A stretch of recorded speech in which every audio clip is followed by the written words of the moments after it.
natin pong pinapaalam at kinakalungkot na kakareceive lang po natin ang sulat mula sa Office of the City Mayor na ang ating permit ay dinay. Oh.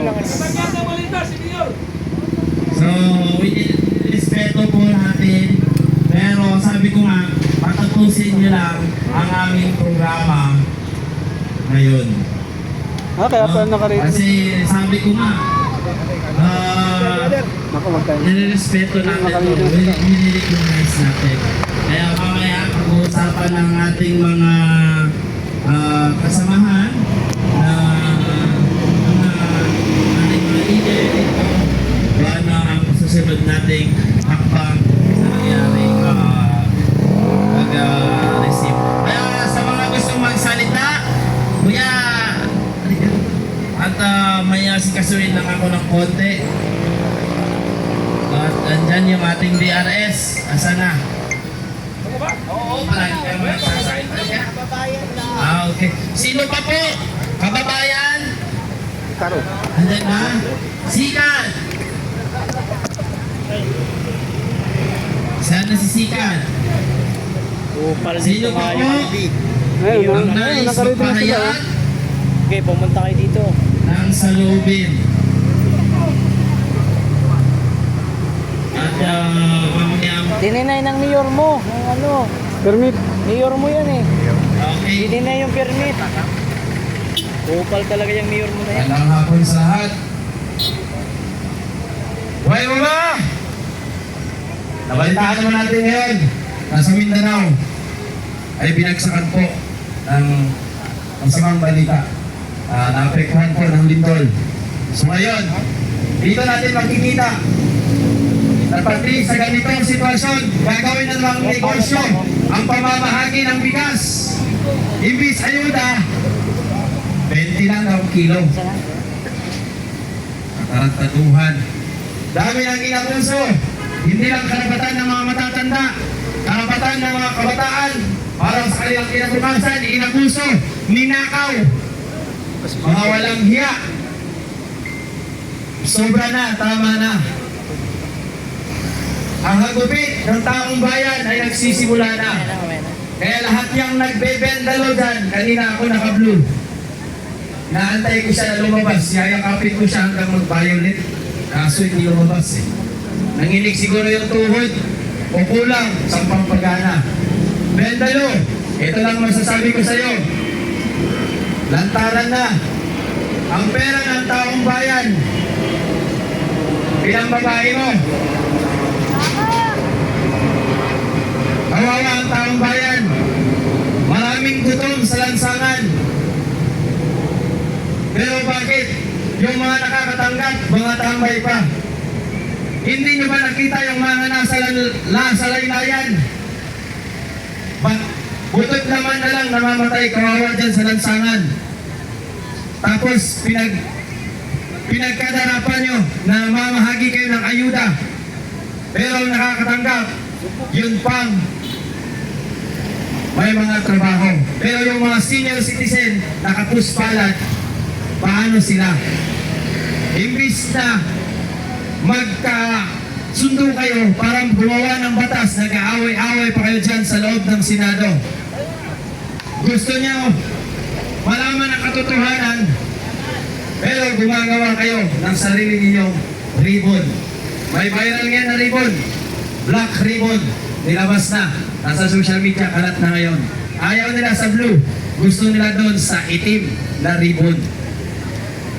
Nagluluksa na kayo sa inyong bukas dahil hindi natin alam, baka kangkungan na kayo pupulutin. Kayong mga senador dyan, imbis na impeachment ang inyong tutukan, pagtuunan nyo naman ang pansin ang Anti-Elderly Abuse Act na nakabimbing sa Senado. Matagal na yan nakabimbing dyan sa inyong mga lamesa. Ano ba ang tingin nyo dyan sa mga papel na inihain sa inyo? Basura. Pagdilatag, hindi nyo man lang binigyan ng prioridad. Pasinukunan nyo ang impeachment na wala namang patutunguhan. Kesyo, nakatanggap na nga kayo ng maleta, kaya nakafocus kayo dyan. Totoo naman talaga, binay ka pa ng binay. Gusto mong kwelyuhan ang mga senador na gusto iharap ang may alam sa blood control scandal scam. Pero anong nangyari? Ba't nanginig ang tuhod mo? Akala ko ba matapang ka? Matapang ka lang pala kung may camera. Ganyan ang ugali ng tulpo. Mismo na rin ako. Nanggaling na ako sa kanya dahil ang bisikleta ko, sinabihan niyang basura. O ito yung tinawag mong basura na kaikot sa buong Pilipinas, pinaglalaban ng karapatan ng mga matatandang Pilipino. Dahil lahat naman tayo tatanda. Kaya nararapat lang na magkaroon ng batas na ipaglaban ang karapatan ng mga matatandang Pilipino para hindi maabuso ng dinuman. Nasa posisyon man, nasa loob man ng pamamahay, nasa loob man ng barangay, walang senior citizen dapat inaabuso. Dahil ang mga matatanda, haligi ng ating bansang Pilipinas. Haligi ng ating bansa. Sila ang nagbuwis ng buhay. Mula pa sa kalululuhan nila. Mula pa sa lulalulahan nila. Nasa dugo na ng ating mga Pilipino ang mandirigma, matikas. Kaya sana, imbis na mag-away-away kayo dyan, gumawa kayo ng batas para sa kinabukasan ng SK. Sinaunang kabataan at pangalagaan ang edukasyon at kinabukasan ng HK, ang henerasyon ng kabataan na gustong makapagtapos ng pag-aaral. Maraming mga out of school youth dyan. Ito, tutukan nyo ang isang solusyon na pinasok ko. Hindi ako nakapagtapos ng elementarya at ngayon nag-take po ako ng alternative learning system. Ito, bigyan nyo ng pondo. Huwag yung mga pinagbibigyan nyo ng pondo na wala namang saysay, walang halaga, walang naitulong sa ating bansa. Itong alternative learning system, tutukan ninyo para mas marami mga out of school youth at mga senior citizen na gusto pang mag-aral makapagtapos. Maraming salamat dito sa Pasay City. Hindi man ako residente dito, tinanggap nila ako, nagpa-enroll ako. At ngayon,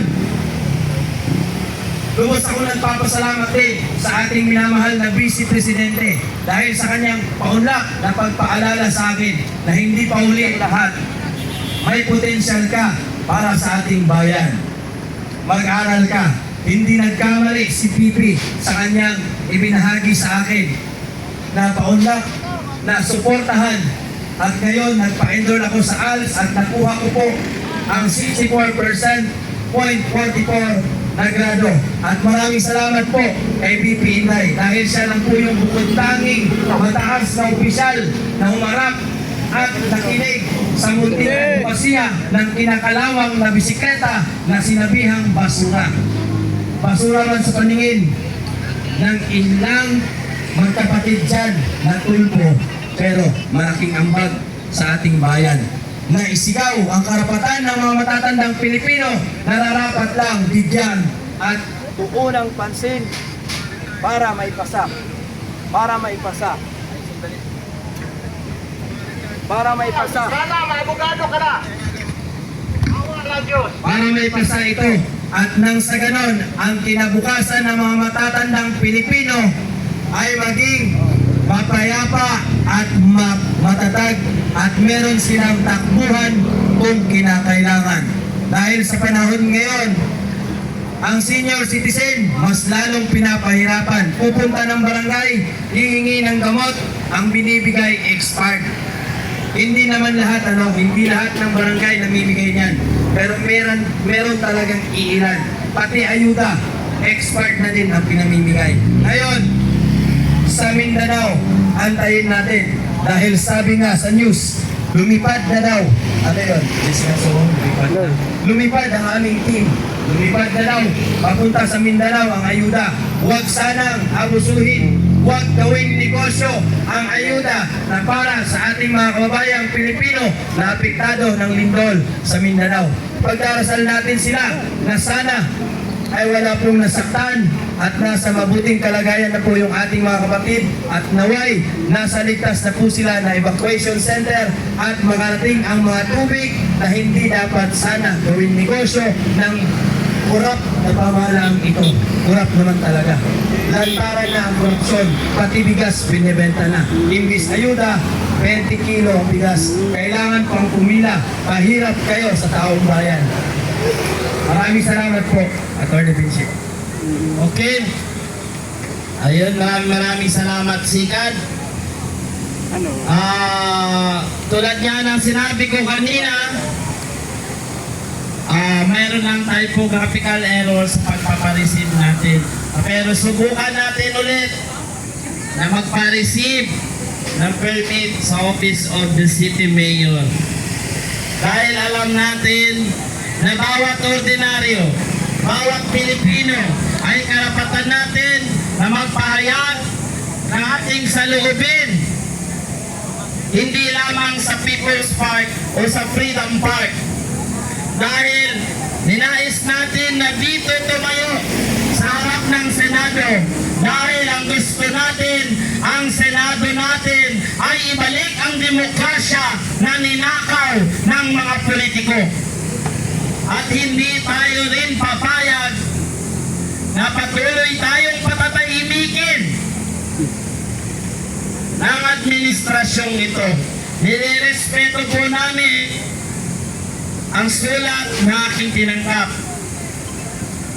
Pero sana, ang panawagan namin kay Mayor Calixto, Mayor,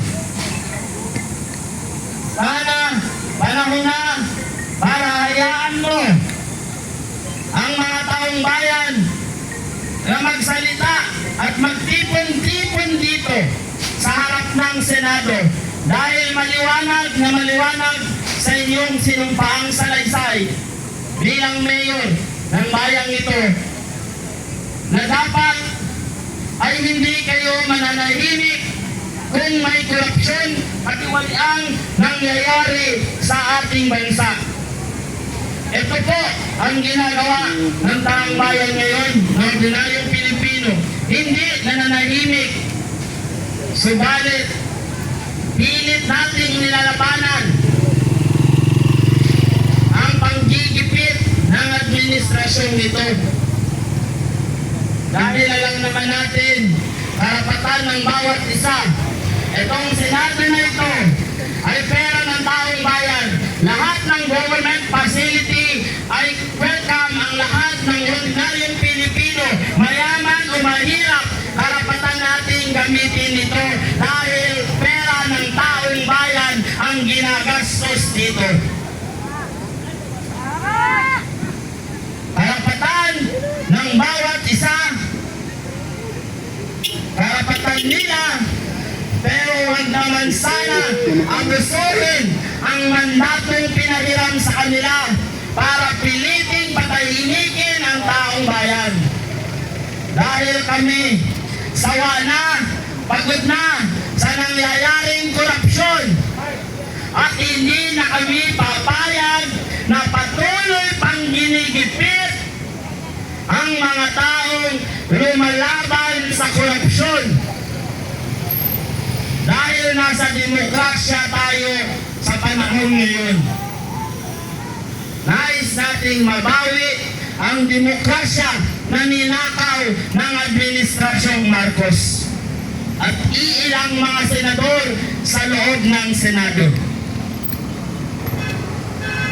Kaya Mayor, kung mapanood mo ito, magsasubmit ulit kami ng panibagong permit sa opisina ninyo bilang pagbigay galang at pagbigay respeto sa inyo bilang namumuno sa lugar na ito. Dahil pagbigay galang namin sa inyo, pero isa lang ang kahilingan namin.